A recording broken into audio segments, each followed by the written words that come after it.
जय हिंद दोस्तों।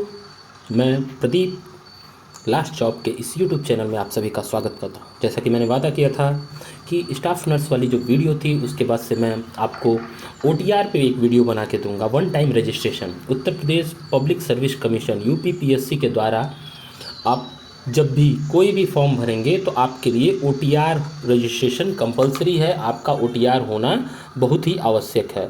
और उस ओटीआर को कैसे हम करेंगे, वन टाइम रजिस्ट्रेशन कैसे करेंगे, क्या क्या डिटेल मांगेंगे, आज की इस वीडियो में हम यही जानने वाले हैं। तो आइए चलते हैं। अभी जो आप पेज देख रहे हैं यह पेज यूपीपीएससी का ऑफिशियल पेज है, जो कि उसकी वेबसाइट है uppsc.up.nic.in। यहाँ पे आप देख रहे हैं कि इस जगह पे चीज़ें ब्लिंक हो रही है और ओटीआर के लिए यहाँ क्लिक करने के लिए एक ऑप्शन लगातार घूम रहा है। साथ ही साथ ये भी बता रहा है नीचे कि एप्लीकेंट जो ओटीआर के लिए आपका रजिस्ट्रेशन हो रहा है वह केवल एक रजिस्ट्रेशन नंबर के लिए है। बाकी जो वैकेंसियाँ आएंगी उसकी डिटेल आप ऑल नोटिफिकेशन में जा कर के देख सकते हैं। तो इस तरह से ये पेज होगा। आप जब इस पेज पे क्लिक करेंगे तो आपको इस तरह से आपकी साइट खुल करके आ जाएगी otr.pariksha.nic.in। अब ओटीआर करने में कुल 4 स्टेप हैं, जिसमें सबसे पहला आपका रजिस्ट्रेशन है। रजिस्ट्रेशन करने के लिए इस बात का ध्यान रखेंगे आप विशेष तौर पे, रजिस्ट्रेशन करने के लिए इन चीज़ों का आपके पास होना ज़रूरी है, जिसमें ईमेल और मोबाइल नंबर है, आपका नाम वो आपको पता ही है, जेंडर और कैटेगरी वो आपको मालूम ही है, माता पिता का नाम माता पिता का नाम और डेट ऑफ बर्थ आपके 10th की जो मार्कशीट होनी चाहिए उससे एग्जैक्ट मैच करना चाहिए। इसलिए कभी भी ओटीआर करने जाइए तो 10th की मार्कशीट की कॉपी अपने सामने रख लीजिए। उसमें जो स्पेलिंग और जो भी चीज़ें हैं नाम की या पिता के नाम की या माता के नाम की या डेट ऑफ बर्थ की, वही सारी चीज़ें उसमें भरनी चाहिए। क्योंकि जो आपका 10th का मार्कशीट है वो जन्म प्रमाण पत्र के रूप में भी कार्य करता है, ठीक। और डोमिसाइल ऑफ स्टेट, ये सारी चीज़ें कि आप किस स्टेट से हैं, इतनी सारी चीज़ें आपको ज़रूरी होती हैं जब आप रजिस्ट्रेशन शुरू करते हैं। तो जब आप रजिस्ट्रेशन शुरू करते हैं तब देखिए क्या करना रहता है। सबसे पहले आप जो रजिस्ट्रेशन वाले पे क्लिक करेंगे उसी समय आपके सामने इस तरह की एक विंडो खुल करके आ जाएगी, जहाँ पे आपको यहाँ ईमेल आईडी अपना लिखना होगा और यहाँ जो मोबाइल नंबर है वो लिखना होगा। ध्यान रखिए कि आप जो भी ईमेल आईडी लिख रहे हैं वो आपकी परमानेंट ईमेल आईडी होनी चाहिए, क्योंकि वो बार बार बदला नहीं जा सकता है। इस बात का ध्यान रखेंगे कि यदि आपने नई ईमेल आईडी बनाई है या जो भी ईमेल आईडी है, उस ईमेल आईडी का एड्रेस, उसका पासवर्ड, उसका जो मोबाइल नंबर है, वो सारी चीज़ें अपडेट रखिए, ताकि यदि आपको भूल जाता है उसका पासवर्ड या कोई दिक्कत होती है तो आप उसको रिकवर कर सकें। साथ ही साथ परमानेंट मोबाइल नंबर यूज़ कीजिए। यहाँ पे सारे नंबर और ईमेल लिखने के बाद इस वाले कॉलम पे वेरीफाई ईमेल एंड मोबाइल पे जब आप क्लिक करते हैं तो आपके सामने क्या होगा कि एक बॉक्स खुल के आ जाएगा ईमेल का। आपका ईमेल शो करेगा और वहाँ पे ओटीपी लिखना होगा। ठीक इसी तरह एक बॉक्स खुल के आ जाएगा मोबाइल का, और आपका मोबाइल नंबर लिखा रहेगा, उसके बगल में बॉक्स होगा। यहाँ पे एक ऑप्शन आएगा गेट ओटीपी। इसी तरह यहाँ पे एक आएगा गेट ओटीपी। जब गेट ओटीपी वाली बटन पे आप क्लिक करेंगे तो आपके ईमेल पे एक ओटीपी जाएगी और उस ओटीपी को आप यहाँ पे डाल करके इसी के बगल में वेरीफाई की बटन होगी, उस पर क्लिक करेंगे तो ये ग्रीन टिक हो जाएगा और इस तरह से आपका ईमेल वेरीफाई हो गया। ठीक इसी तरह मोबाइल में गेट ओटीपी वाले कॉलम पे जब आप क्लिक करते हैं तो मोबाइल पे आपके ओटीपी आएगा। उस मोबाइल की ओटीपी को आपको यहाँ पे क्या कर देना है, पुट कर देना है, यहाँ लिख देना है। उसके बाद से वेरीफाई वाली बटन जो बगल में दी होगी उस वेरीफाई वाली बटन को क्लिक करेंगे तो ये आपका मोबाइल ओटीपी भी क्लियर हो जाएगा। इससे क्या होगा, इससे आपका जो फॉर्म है वो आगे के लिए प्रोसेस हो जाएगा। अब इसके बाद जो आपने ओटीपी क्लियर कर दिया, फिर क्या होगा कि आपके सामने फ़ोटो और सिग्नेचर अपलोड करने की डिटेल आएगी। क्या अपलोड करना होगा, फ़ोटो और सिग्नेचर। यहाँ पे एक ऑप्शन आपको मिल जाएगा जहाँ पे फ़ोटो लिखा हुआ है कि चूज़ फाइल का या ब्राउज़ फाइल का एक ऑप्शन आ जाएगा। जब इस ब्राउज़ फाइल पे आप क्लिक करेंगे तो ब्राउज़ फाइल पे क्लिक करेंगे तो आप जो भी फ़ोटो आपको अपने सिस्टम से मोबाइल से सेलेक्ट करना है सेलेक्ट कर लीजिए और वहाँ पे आपको क्रॉप का ऑप्शन मिलेगा। तो यदि आपकी फ़ोटो ऑलरेडी सही है तो सीधे आप उस पर उस फ़ोटो को छोटा करके या उसको बड़ा मतलब जो क्रॉप करने का जो एरिया होता है उसको बढ़ा करके आप फ़ोटो को क्रॉप करके सेव कर सकते हैं। यहाँ फ़ोटो आपकी अपलोड हो जाएगी, साथ ही साथ सिग्नेचर भी इसी तरह से अपलोड हो जाएगा। ये दोनों काम जब आप कर लेते हैं तो उसके बाद से आपको रजिस्ट्रेशन के ही अगले क्रम में आपसे आपका आधार नंबर पूछा जाता है। क्या पूछा जाता है? आधार नंबर की लास्ट 6 डिजिट पूछी जाती है। तो जो भी आपका आधार नंबर होता है 12 नंबर का, तो उसकी जो लास्ट 6 डिजिट है वो आप यहाँ पे लिख देंगे। उसके बाद अपना फर्स्ट नेम, मतलब कि आप यदि आपका नाम 3 पार्ट में है, ठीक, जैसे एक्स कुमार कुछ भी है, तो पहले पार्ट को फर्स्ट नेम में लिखेंगे, दूसरे पार्ट को सेकंड नेम में, और सबसे लास्ट के पार्ट को लास्ट नेम में लिखेंगे। यदि आपका नाम केवल 2 पार्ट में है तो मिडिल नेम को छोड़ दीजिए, लास्ट नेम को भरिए और फर्स्ट नेम को। यदि आपका एक सिंगल नाम है, जैसे मोहन हो गया, रवि हो गया, तो केवल फर्स्ट नेम लिखिए, बाकी को आप खाली छोड़ सकते हैं। आपको ध्यान देना है कि आपसे आपका डेट ऑफ बर्थ पूछा जाएगा। डेट ऑफ बर्थ आपकी क्या है, कहाँ से है। फिर आपसे आपका स्टेट पूछा जाएगा, किस स्टेट से आते हैं आप,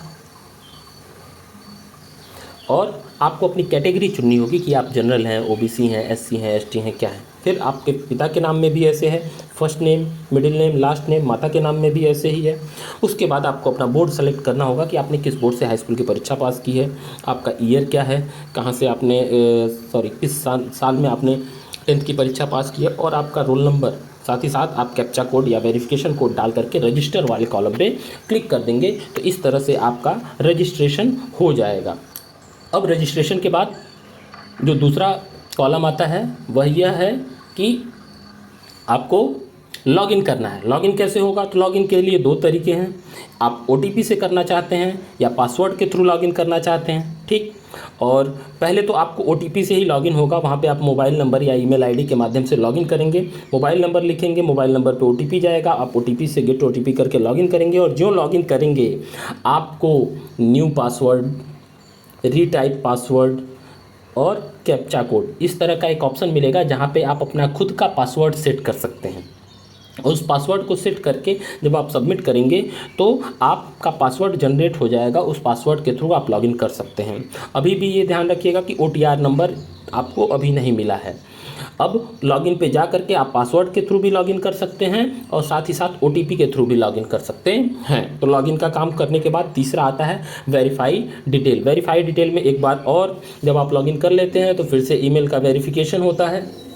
ईमेल आपका वेरीफाई होगा, मोबाइल नंबर आपका वेरीफाई होगा, और उसके बाद चूंकि आपने फ़ोटो और सिग्नेचर अपलोड कर दिया है पहले ही, तो डैशबोर्ड वाले ऑप्शन आपके लिए खुल जाता है। और जब डैशबोर्ड वाला ऑप्शन आता है तो यहीं पे आपको अपनी पूरी डिटेल भरनी होती है। ये डैशबोर्ड वाला ऑप्शन आपकी 4 डिटेल लेगा। पहला तो आपकी पर्सनल डिटेल, क्या क्या चीज़ें हैं जिसमें आपके ने जो रजिस्ट्रेशन में जो भी चीज़ें डाल रखी हैं वो फिर से एक बार यहाँ पे शो होंगी। उसके बाद कुछ और डिटेल होंगी और एकेडमिक डिटेल भी डालनी होती है। अभी हम लोग उसको भी देखते हैं। जैसे आप देखिए, ये मैंने रजिस्ट्रेशन करते समय मेरा डैशबोर्ड वाला कॉलम खुला हुआ था, तो उसको मैंने यहाँ पे शो किया है। देखिए, इस डैशबोर्ड में यहाँ पे पर्सनल डिटेल है, other personal detail, communication detail, qualification detail, photo signature आप ऑलरेडी पहले अपलोड किए हुए हैं तो यहाँ पे फ़ोटो सिग्नेचर में पहले से ही टिक दिखाएगा। एक्सपीरियंस, यदि आप कहीं पे जॉब करते हैं वर्तमान समय में तो वो डिटेल दे सकते हैं। और लास्ट में लॉक और सबमिट करते हैं। तो पर्सनल डिटेल में क्या क्या मांगता है? ईमेल आईडी जो कि आपने पहले भर दिया, मोबाइल नंबर पहले ही भर दिया है, आधार कार्ड भर दिया है, ये सारी detail, gender, date of birth, home domicile, district आप सेलेक्ट करेंगे कि आपका होम डिस्ट्रिक्ट क्या है। साथ ही साथ आप सेलेक्ट करेंगे कि आपकी कैटेगरी क्या है। वो सारी चीज़ें आपने पहले ही कर रखी हैं। तो इस तरह से ये जो पूरी डिटेल आपकी पहले से ही भर के आएगी, आपको बस इसको चेक करना है, ठीक। उसके बाद जब आप अदर पर्सनल डिटेल्स में जाएंगे, अदर पर्सनल डिटेल्स में क्या, वो आपसे सिटीजन से पूछेगा कि आप कहाँ के सिटीजन हैं, आपकी मैरिटल स्टेटस क्या है, सिंगल हैं, शादीशुदा हैं, क्या है, फ्रीडम फाइटर हैं कि नहीं है, एक्स आर्मी मैन रहे हैं कि नहीं है, रहे हैं तो कितनी ड्यूरेशन में रहे हैं, फिजिकली हैंडीकैप्ड हैं कि नहीं है, यदि नहीं है तो नो करते सब जाइए। और इस तरह से आपके बहुत सारे ऑप्शन, यदि आप नो करते हैं तो बहुत सारे ऑप्शन वैसे ही हट जाते हैं। यदि आपने NCC कर रखी है तो NCC का भी विवरण दीजिए। यदि आप स्किल्ड प्लेयर हैं तो उसका भी डिटेल आपको यहाँ पे भरना होता है। ये सारी डिटेल आपसे मांगी जाती है। इवन कि यदि आप गवर्नमेंट एम्प्लॉई हैं तो गवर्नमेंट एम्प्लॉई हैं तो आप करेंटली वर्किंग शो कर सकते हैं, या आपका जो भी स्टेटस है, सर्विस कब तक हुई है, कभी डिपार भी हुए हैं कि नहीं हुए हैं, ये सारी चीज़ें आपको क्या करनी होंगी, भरनी होंगी। जब आप इन डिटेल्स को भर लेते हैं उसके बाद कम्युनिकेशन डिटेल्स के लिए वेबसाइट, इस पर क्लिक करेंगे। कम्युनिकेशन डिटेल में क्या होगी? कम्युनिकेशन डिटेल में आपसे आपका एड्रेस पूछा जाएगा। कौन कौन सा एड्रेस? परमानेंट एड्रेस भी आपसे पूछा जाएगा, परमानेंट एड्रेस भी पूछा जाएगा और कॉरेस्पॉन्डेंस एड्रेस भी पूछा जाएगा, ठीक।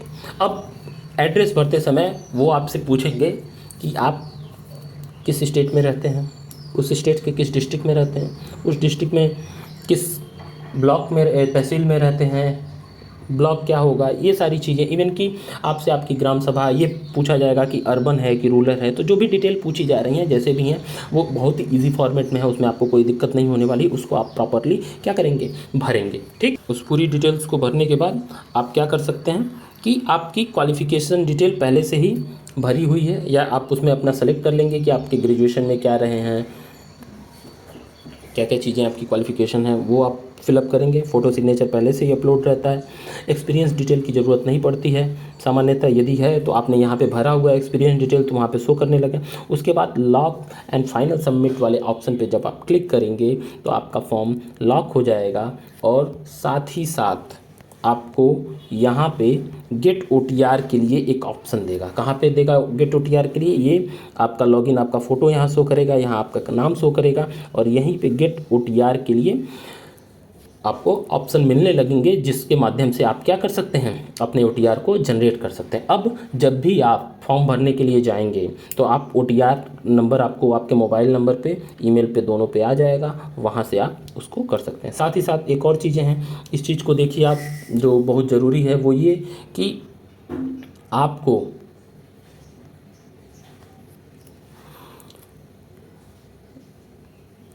मॉडिफाई और OTR डिटेल, मतलब यदि आपकी डिटेल्स में कभी कोई चेंजिंग हो तो आप यहाँ से जा कर के मॉडिफाई भी कर सकते हैं अपनी डिटेल्स को। ठीक है, अपने पासवर्ड को चेंज कर सकते हैं वो अकाउंट डिटेल्स में जा कर के। ठीक, यहाँ पे अपने OTR का स्टेटस भी चेक कर सकते हैं। आशा करता हूँ दोस्तों कि ये वीडियो आपको समझ में आया होगा।